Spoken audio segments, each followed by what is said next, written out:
everyone. Welcome back. Our last guest is a Bronxite and saxophonist who's known as the modern jazz messenger. Many describe his sound as contemporary, smooth, and eclectic.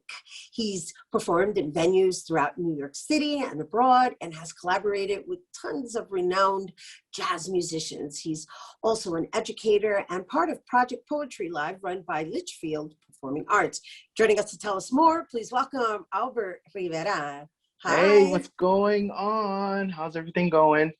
Oh, we are good. And I just want to open up by just acknowledging you for keeping saxophone. I was going to say jazz, but that's the genre. Yeah. But that's the genre.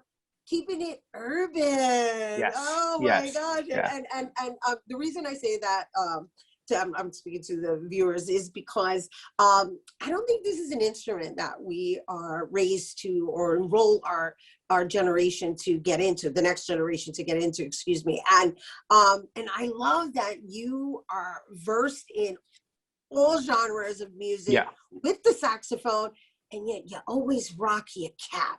Always. I got to represent where I'm from. I got to represent the Bronx. I got to represent my style and how we grew up. And part of being a professional musician and traveling and touring is I represent where I come from and what I bring, which is not only the saxophone, but me. And this is me. And so with that comes this this journey of identity, because you went into a field, right? Like I mentioned earlier, chamber music isn't really something that you see that many people of color.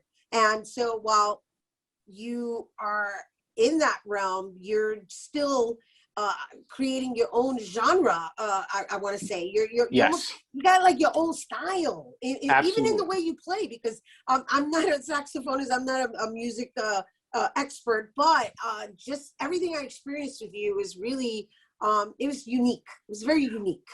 Thank you so much for saying that. Well, I try to incorporate not only just the history of this type of American music, because it's one of the few forms that was born in this country, started with the times of slavery and how to communicate, and it turned into this type of modern form, which you can hear in everything from, salsa music to hip hop to Latin jazz. Everything it comes from this style. So I wanted to make sure that as I perform, not only do I perform classic sounds, I incorporate hip hop, I incorporate like I said, Latin jazz, salsa, whatever it is. And there's a lot of great collaborators out there and a lot of great projects that I've been a part of, and I love it all. Yeah, and it's lovely that you are passing it on to the next generation as an educator. It's so important, and it's lovely because you're a wonderful role model. But I'm very curious to know, like, what attracted you to that particular instrument? So I started super early, just for fun. Every school gives a kid at the time when I was a kid a recorder, and just kind of mess around with it. So I messed around with it a little bit, but it wasn't until I got to middle school, fifth, sixth grade, where I was introduced to, live music as far as a class was concerned. And I wanted to play the sax the moment I saw it.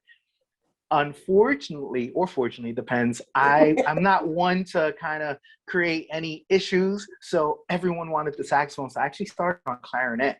But I knew in the back of my head, I wanted saxophone. So I played that for a couple of years, and I had a lot of luck, and I just loved music in general, whether it was classical music.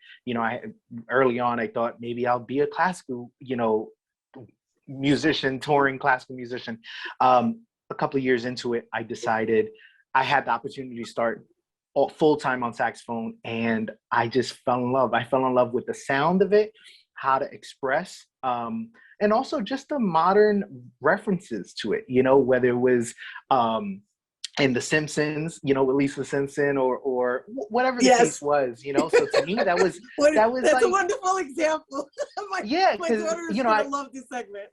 Yeah, because you grow up thinking, well, who plays this? And no one in my neighborhood played music. So I had to really, along with a lot of teachers, they kind of pointed me in the right direction. And that allowed me to kind of get into programs. And those programs really just made me blossom and meet other musicians. And it started locally. I did a Bronx, like the Bronx Borough band, and then eventually all city, and kept on going up and up and up. And there was no turning back. By the time I was 17, I knew this was going to be my life. So how has that instrument developed who you are today? Like, how has it become part of your character development? Oh, I mean, first of all, it's shown me how to be a leader within not only myself, but my community. You know, I try to bring people up with me. So the more, I feel like the more I go ahead and have success in whatever version success is, I can bring a whole crew with me, which is super important because we got to lift each other up.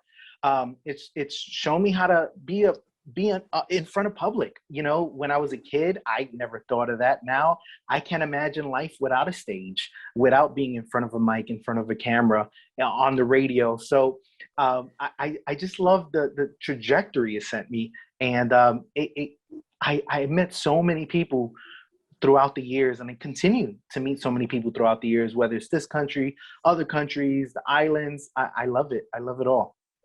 And so before we go, you're going to perform in honor of Mother's Day for us, right? Yes, yes, yes, yes. And so just really quickly, just give us a little quick background of the song you're going to present. Sure. So this song was written by Sidney Bechet, who is like one of the original creators of jazz music. It's loosely translated to "If You See My Mother," "Si tu vois ma mère." And I'm not French, so I know I butchered that, but it is a beautiful, beautiful, beautiful song. I suggest to anyone who ends up hearing it and loves it, which I know a bunch of you guys will, to check out the lyrics. It's not only beautiful, but it's also sad, you know, at the same time. And that's what music can do, right? It can bring emotions together, and not just one. It incorporates it all. And this was a perfect song, so I recorded it just for you guys. Yay, we're so appreciative of that. And thank you for bringing it to our audience. Albert Rivera, you guys, we have to take a quick break, but when we return, Albert is going to perform, it's called "Si tu vois ma mère" in honor of Mother's Day. You did it better than me. There you go. Don't go anywhere, guys.